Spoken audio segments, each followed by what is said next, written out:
जी नमस्कार। मेरा जो जन्म हुआ था वो मेरे गांव में, जो मैं ग्राम बराह से निवासी हूं, और मेरे पिताजी श्री रमाकांत उपाध्याय, इनके घर में मेरा जन्म हुआ।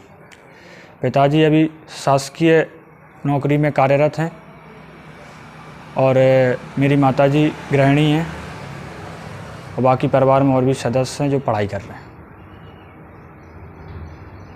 आपका क्या नाम है? मेरा नाम मनोज उपाध्याय है। शुरुआती शिक्षा मेरी गांव के सरकारी स्कूल से ही हुई है। उसके बाद लाहौर में सरस्वती स्कूल से पढ़ा हूँ। उसके बाद ग्वालियर में IPS कॉलेज से इलेक्ट्रिकल से इंजीनियरिंग करी। आपकी नौकरी लगी थी, शिक्षा प्राप्त करने के बाद उसको नहीं छोड़ दिया? कॉलेज के बाद जो मेरा प्लेसमेंट हुआ था, काफ़ी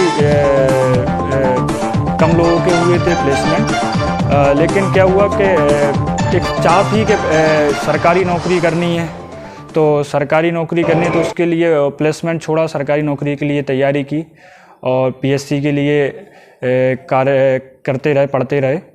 और उसके बाद बीच में थोड़ा शुरू से ही राष्ट्र के लिए कुछ करना था, देश के लिए कुछ करना था। ऐसे ही शुरू से ही सरस्वती स्कूल से पढ़े हैं तो तभी से कुछ लगा रहता था, तो सोशल कार्य में एक्टिविटी जो रहती है उसमें लगे रहे और आगे इसी को आगे भी अपना कर्म क्षेत्र ही बना रहे हैं। वर्तमान में क्या कर रहे हैं?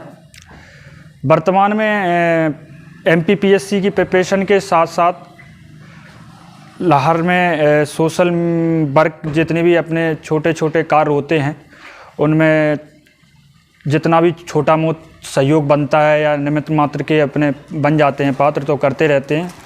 और एक छोटा सा एक व्यापार है उसको भी करते हैं जीवन याचिका के लिए। राजनीति में आने का क्या उद्देश्य है? राजनीति में आने का उद्देश्य ये है कि चाणक्य ने एक चीज़ कही है कि पढ़े लिखे लोग राजनीति से दूर होते जा रहे हैं। पढ़े लोगों को लगता है कि नहीं, हमें नौकरी करनी है, अपना घर चलाना है, और राजनीति के लिए कोई आता ही नहीं है। तो क्या होता है, जब अनपढ़ लोग राजनीति करेंगे तो वो ही ऊपर शासन करेंगे, और उनकी योजना एक पढ़े लिखे व्यक्ति की योजनाओं में काफ़ी भिन्नता रहेगी।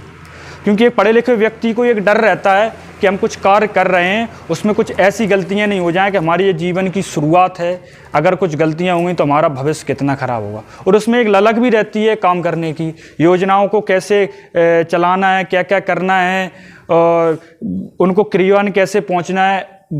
हर एक व्यक्ति, जो अंतिम तबके का व्यक्ति है, उस तक शासन की प्रत्येक योजना पहुँचे, वो लक्ष्य रहेगा। और सबसे महत्वपूर्ण चीज़ है कि किसी भी समाज में अगर आपको बदलाव लाना है तो उसके लिए सर्वप्रथम आपको शिक्षा, प्रत्येक जो सबसे छोटे व्यक्ति है गांव का, उसके प्रत्येक बच्चे तक शिक्षा पहुंचनी चाहिए।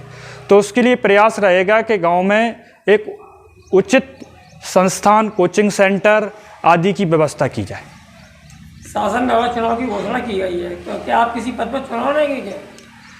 जी, इस बार अगर क्षेत्र की जनता का पूरा सहयोग मिलता है और उनका आशीर्वाद मिलता है, और गांव वालों के आशीर्वाद से, पंचायत के सभी लोगों के आशीर्वाद से, इस बार वार्ड क्रमांक 11 असवार से, जो हमारी जिला पंचायत भिंड से एक वार्ड है, उससे हम जिला परिषद का चुनाव लड़ रहे हैं।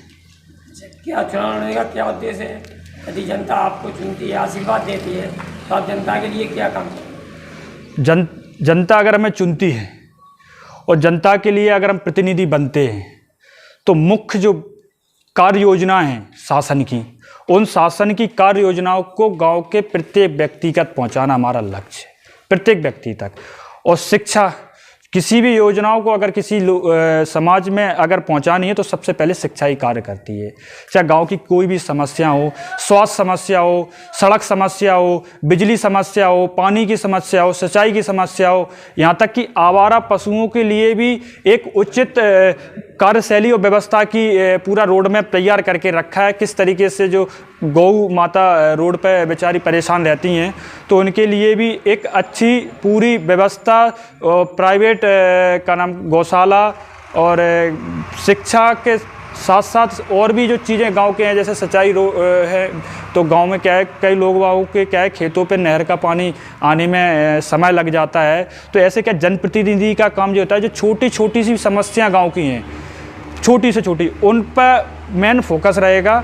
और गांव में एक प्रत्येक ग्राम पंचायत में, जितनी हमारे कार्य क्षेत्र में ग्राम पंचायतें नहीं, उसमें एक हम पुस्तकालय की व्यवस्था करेंगे, जिससे क्या होता है गांव का थोड़ा पढ़ाई का माहौल जो है वो थोड़ा सही नहीं होता है। बच्चे पढ़ने बाहर दूर नहीं जा पाते हैं कई कारणवश, किसी की पढ़ाई में धन से समस्या है, किसी अन्य चीज़ से भी समस्या है। तो प्रत्येक ग्राम पंचायत में एक पुस्तकालय की व्यवस्था करेंगे, जिससे वहाँ के जो विद्यार्थी हैं वो वहीं पढ़ें।